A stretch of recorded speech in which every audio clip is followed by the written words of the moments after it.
आपल्या बाबापूर गावामध्ये अनेक वर्षापासून एक गाव एक गणपती, एक गाव एक दुर्गादेवी असं अतिशय महत्त्वाचं स्थान आहे आणि इथे लाखो लोक इथे दर्शनाला येतात आणि त्याचा आनंद आणि नवसाचा गणपती म्हणून अनेक वणी मतदारसंघातून लोकसभा क्षेत्रातून इथे नागरिक येतात आणि रोज भोजनाची व्यवस्था आणि इथच्या गावातील सर्व लोक एकत्र होऊन स्वयंसेवक म्हणून प्रामाणिकपणे सेवा देतात आणि झगडामुक्त तंटामुक्त गाव म्हणून बाबापूरची ख्याती आहे। मी गणरायाला प्रार्थना करतो, स्वतः समाजसेवक नारायण मोडे संपूर्ण जनतेला अशी छान सद्बुद्धी भेटावी आणि वणी मतदारसंघ विदर्भ आमचा परिसर खड्डेमुक्त करण्यासाठी राजकीय नेत्यांना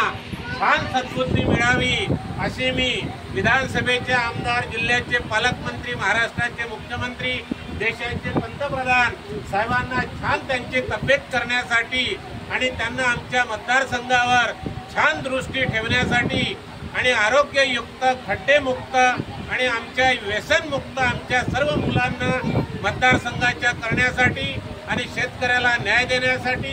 गणरायाला मी आज एकादशी आणि अष्टमी निमित्त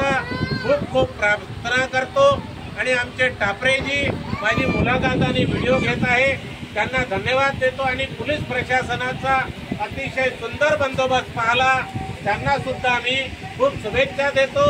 आणि यवतमाळ जिल्ह्याचे चिंतासाहेब, यवतमाळ जिल्ह्याचे थोरात साहेब ॲडिशनल एसपी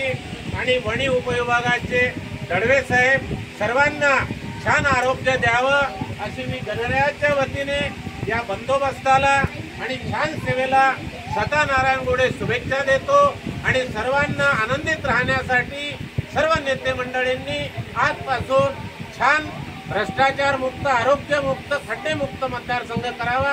अशी प्रार्थना करतो आणि इथे गणपती बाप्पा मोरया, मंगल मूर्ती मोरया।